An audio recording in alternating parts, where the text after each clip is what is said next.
Welcome student, मैं विकास जटिया।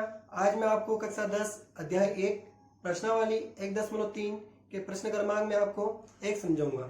जैसे कि मैंने आपको पिछली वीडियो में 1.3 का प्रस्तावना बेसिक बताया था, तो आपको यह सवाल सीखने से पहले आपको वह वीडियो देखना बहुत जरूरी है। अगर आपको पिछली वीडियो के 3 कॉन्सेप्ट क्लियर हो गए होंगे तो आपको यह सवाल अच्छे से समझ आएगा।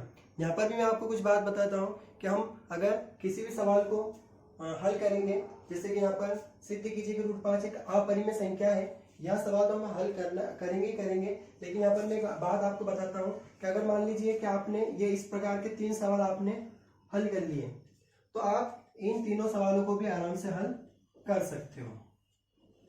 यहाँ पर अगर मैं इस सवाल में √5 को हल करूंगा तो सेम टू सेम सवाल √3 का भी वैसा ही होगा और √2 का भी वैसा ही होगा, बस वहां पर डिजिट चेंज हो जाएगी। तो √5 वाला सवाल आप अच्छे से समझिएगा तो आप सेल्फ और √3 वाला और √2 वाला सवाल आप खुद ही कर सकते हो। अगर आप √5 वाला सवाल करते हो तो आप यह दोनों सवाल अच्छे से कर सकते हो। 3 प्लस का 2 √2 और एक और 7/√5। अगर आपने यह अच्छे से समझा, अगर आपने √3 वाला सवाल अच्छे से समझा तो आप यह वाला सवाल बहुत ही आसानी से कर सकते हो। अगर आपने √2 वाला सवाल अच्छे से समझा तो आप ये दोनों सवाल भी आसानी से समझ सकते हो। 6 प्लस √2 और 1/√2। पहले मैं आपको √5 वाला सवाल सिखाऊंगा, उसके बाद में यह दोनों आपके लिए होमवर्क रहेंगे। ये दोनों आप खुद ही करिएगा। उसके बाद में √5 वाले सवाल में मैं आपको यह वाला सवाल कराऊंगा। ठीक है, तो हम सवाल चालू करें अब।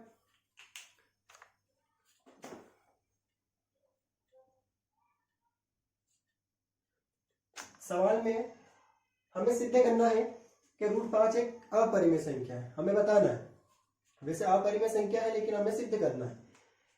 अगर हमें इस सवाल को सिद्ध करना है कि √5 एक अपरिमेय संख्या है तो हम इसका विपरीत करेंगे। हम √5 को अपरिमेय संख्या नहीं मानेंगे, हम √5 को एक परिमेय संख्या मानकर इस सवाल को हम हल करेंगे। जैसे कि माना √5 एक परिमेय संख्या है। √5 एक परिमेय संख्या, देखिए हमने यहाँ पर माना है कि √5 एक अपरिमेय संख्या है। अगर √5 एक अपरिमेय संख्या है तो यह इस संख्या को हम p/q के रूप में भी लिख सकते हैं, क्योंकि परिमेय संख्या भिन्न में होती है, फ्रैक्शन में होती है, बटे में होती है। तो √5 p/q के रूप में हो सकती है। और p/q का जो कॉन्सेप्ट है मैंने आपको इंट्रोडक्शन वाली वीडियो में बताया था कि p व q सहअभाज्य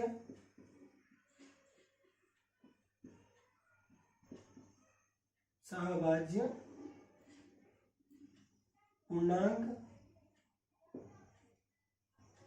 है जहां q बराबर 0 नहीं होता है। समझिएगा, p और q सहअभाज्य पूर्णांक का मतलब यह है कि यहाँ पर अगर कोई p और q की जगह कोई दो संख्या है तो वह दोनों संख्या दो कंडीशन से क्रॉस हो सकती है। या तो वो खुद की डबल से क्रॉस होगी या तो वो एक की डबल से क्रॉस होगी। अगर नीचे वाली संख्या में कोई अलग संख्या है तो या तो वो तो खुद की डबल से क्रॉस होगी या तो फिर वो एक की डबल से क्रॉस होगी। लेकिन अगर दोनों अलग अलग संख्या है तो वहां पर सिर्फ एक ही ऐसी टेबल है जो दोनों को क्रॉस कर सकती है, वह है एक। अगर ऐसी कोई संख्या जो एक की डबल से क्रॉस होती है तो वह सहअभाज्य संख्या होती है। और पूर्णांक का मतलब यह है कि यहाँ पर पूर्णांक का मतलब यह है कि यहाँ पर p और q की जगह 1 2 3 माइनस का 1 2 3, बस किसको छोड़ के, 0 को छोड़ के। और वो भी 0 किसके लिए छोड़ के, q के लिए। मतलब बटे में 0 नहीं आएगा, ऊपर 0 आ सकता है। तो यहाँ पर हमने परिमेय संख्या की एक नियम बताया कि p और q एक सहअभाज्य पूर्णांक संख्या है जहां पर q बराबर 0 नहीं है। ठीक है, अब हम इसका वर्ग करेंगे, दोनों पक्षों में वर्ग करेंगे। दोनों पक्षों में वर्ग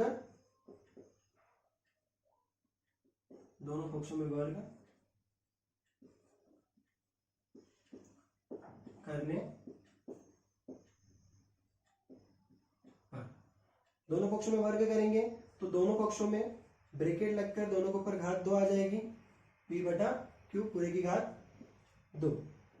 घात 2 है तो रूट 5 को हमें 2 बार लिखना पड़ेगा, और यहाँ पर ब्रैकेट के अंदर 2 संख्या तो ये घात दोनों के साथ रहेगी। अब जब रूट 5 को रूट 5 का मल्टीप्लाई करेंगे तो 5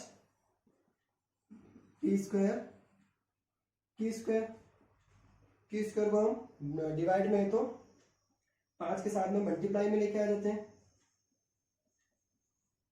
और 5 यहाँ पर मल्टीप्लाई में है तो इसको बटे में भेज देंगे, तो पी स्क्वायर के बटे में 5 आ जाएगा।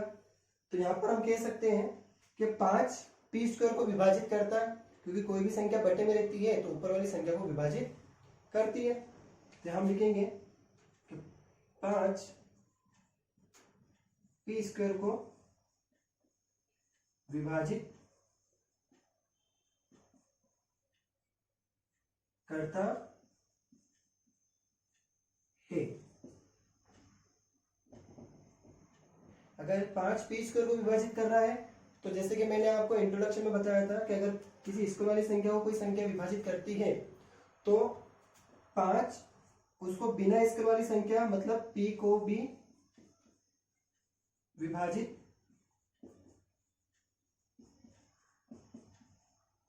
करेगी। ठीक है, अब यहां पर हम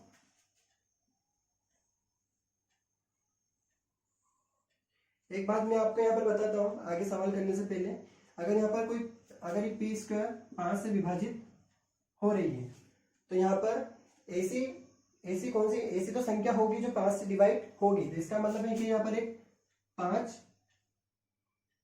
होगा जो किससे डिवाइड होता होगा, 5 से डिवाइड होता होगा। तो आप यह भी कह सकते हो कि सर 5 ही क्यों, 10 क्यों नहीं, 15 क्यों नहीं। तो हमें इस बात का ध्यान रखना है कि हमारा सवाल अगर जिस संख्या में चल रहा है वहीं यहाँ पर हमें संख्या मानना पड़ेगी। अगर यहाँ पर √3 चल रहा है तो यहाँ पर हमें 3c मानना पड़ेगा, अगर यहाँ पर √2 चल रहा है तो यहाँ पर √2 मानना पड़ेगा। अभी हाल फिलहाल हमारे पास √5 है, तो इस पी स्क्वायर की जगह ऐसी कोई संख्या होगी जो 5 से विभाज्य होगी, क्योंकि यहाँ पर मैंने एक बात लिखी है कि 5 पी स्क्वायर को विभाजित करती है और 5 पी को भी विभाजित करती है। तो यहाँ पर ऐसी कौन सी संख्या तो होगी जो 5 से विभाजित होगी। ठीक है, आगे समझाए।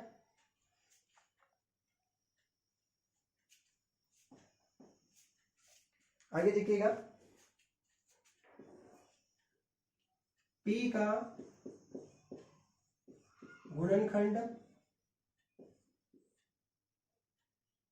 5 है, मतलब P का एक गुणनखंड 5 भी है, क्योंकि P स्क्वायर है तो 5 से डिवाइड हो रही है तो वहां पर एक 5 ना जरूर होगा।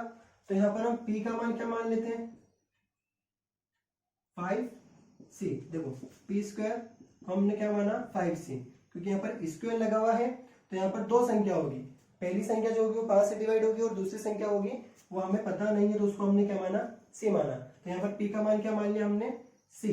अब इस P के मान को हम समीकरण 1 में रख देते हैं, समीकरण 1 इसको हम समीकरण 1 मानेंगे। P का मान समीकरण 1 में रखने पर समीकरण 1 ये, समीकरण 1 को हम पुनः यहाँ लिखते हैं, 5q स्क्वायर और p स्क्वायर। p की जगह हमें 5c रखना है, 5q स्क्वायर, और p की जगह हमने 5c रखा, इस पूरे की घात 2 है तो 2 लगाई, और 5q स्क्वायर अपनी जगह पर है, ये घात दोनों के ऊपर जाएगी, 5 की घात 2 c की घात 2, 5q स्क्वायर अपनी जगह पर है, कितना हो गया 25c स्क्वायर। अभी यहाँ पर हमने q स्क्वायर का मान निकाला था तो 5 p स्क्वायर को डिवाइड कर रहा था, लेकिन अब हम c स्क्वायर का मान निकालेंगे और q स्क्वायर में भाग देंगे। तो 5q स्क्वायर अपनी जगह पर ही है, 25 को बटे में भेजा और ये c स्क्वायर अपनी जगह पर है, यह दोनों क्रॉस हो गए तो क्या हुआ, q स्क्वायर बटे में 5 और ये c स्क्वायर। तो यहां पर हम यह लाइन भी लिख सकते हैं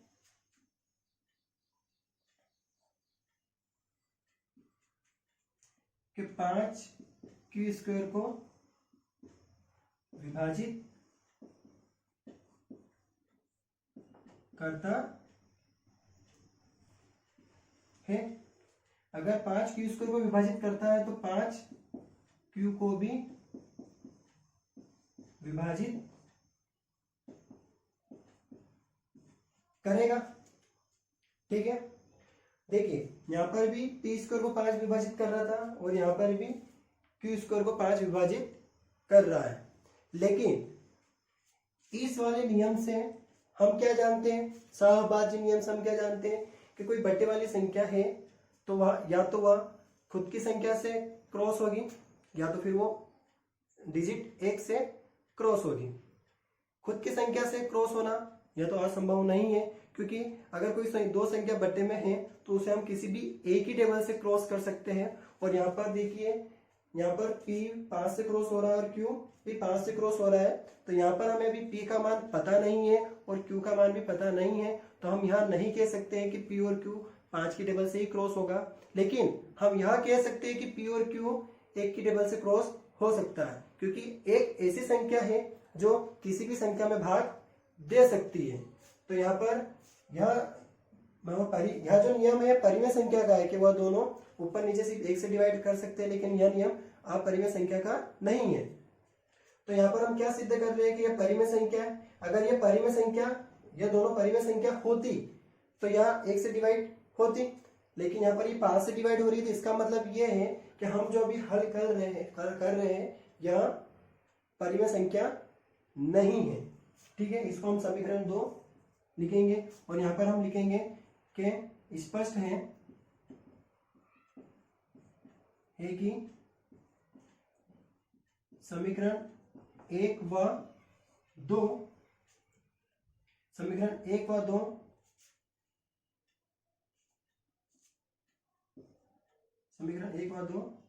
में P व Q एक परिमेय संख्या, P व Q परिमेय संख्या